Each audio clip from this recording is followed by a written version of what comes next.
ओम शांति। प्यारे बाबा, हम बच्चों के लिए नई दुनिया की स्थापना कर रहे हैं, परंतु अकेला बाप तो नहीं करेगा ना। बच्चों को तो साथ देना ही पड़ेगा, अवश्य ना। हाँ, इसीलिए तो उसकी यादगार क्या दिखाते हैं कि जब गोवर्धन पर्वत उठाया तो उंगली श्री कृष्ण ने सबसे पहले लगाई और साथ ही सभी गोपिकाओं ने भी लगाई। चाहे किसी की बहुत ये उंगली पावरफुल होती है ना, चाहे किसी ने ये भी लगाई, हाँ, गोपिकाओं ने। तो ब्रह्मा बाप शिव बाबा की श्रीमत पर स्वयं को पूरा ही नई दुनिया के लिए निमित्त बन गया।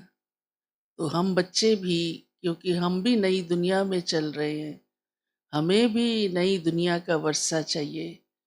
तो बाबा कहते हैं आप बच्चे भी नई दुनिया की स्थापना के लिए निमित्त आत्माएं हो। अब जब कोई निमित्त है तो उसकी बड़ी जवाबदारी बन जाती है।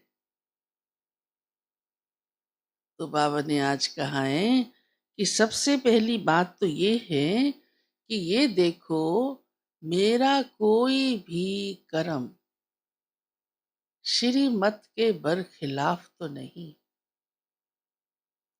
क्योंकि श्रीमत से नई दुनिया आ रही है, परमत से नहीं, मनमत से नहीं।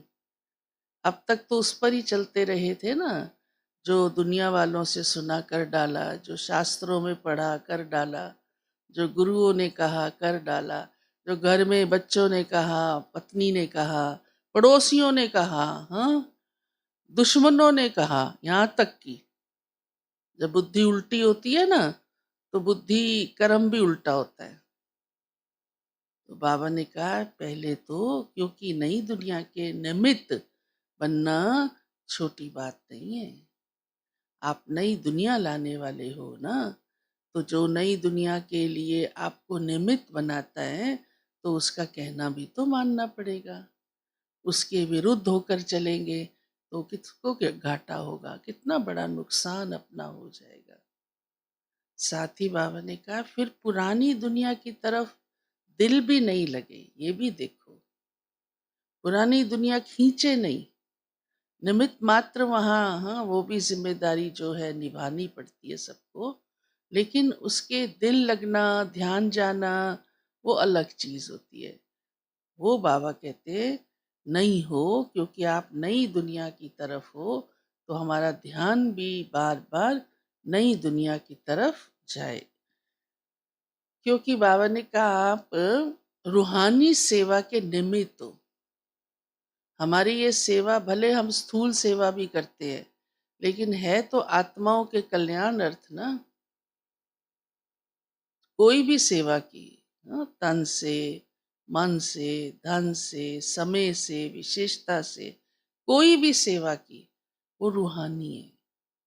क्योंकि भगवान रूहानी पिता है और भगवान सभी रूहों की, हाँ, गति सदगति के लिए नई दुनिया ला रहा है।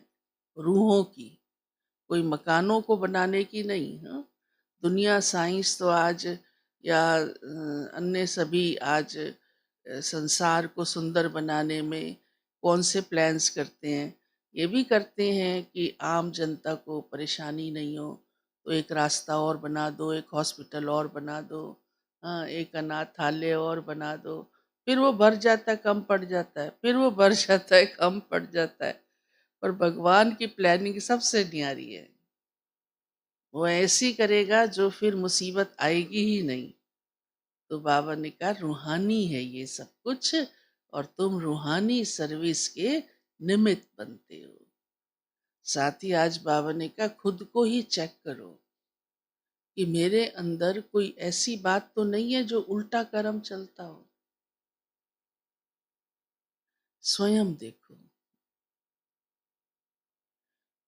ठीक है, ये तो समझदार हो ना, समझते हो।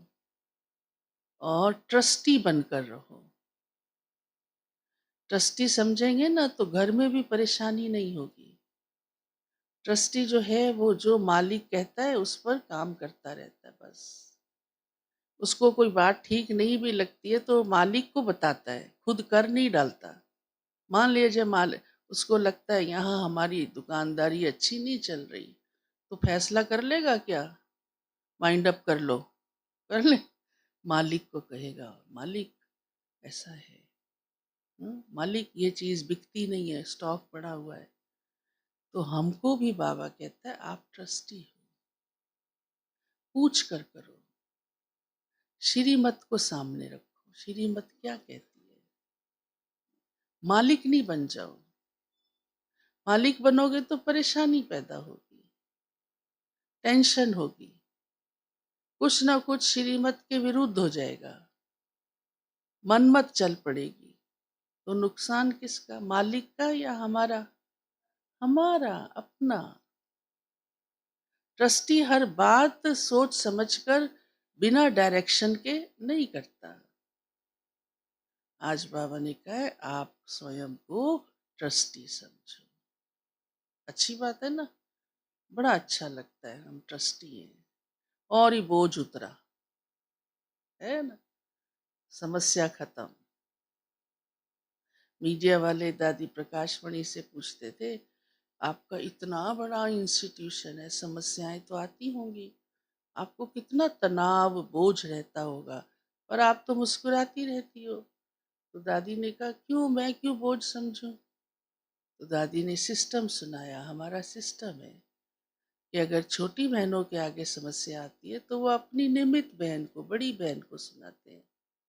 फिर अगर बड़ी बहन के आगे समस्या आती है तो वो जोन में, फिर अगर समस्या हल नहीं होती तो मधुबन में, फिर हम दादियों, हाँ जो कमेटी मैनेजमेंट है, फिर भी अगर समस्या होती है, हल नहीं होती, तो हम सुप्रीम अथॉरिटी बाबा को सुनाते हैं। हम खुद बोझ में नहीं रहते, ये सिस्टम है ना। तो बाबा इसलिए इस सिस्टम को ट्रस्टीशिप कहता है, माना हमारे ऊपर बोझ नहीं, हमने बात ऊपर दे दी है?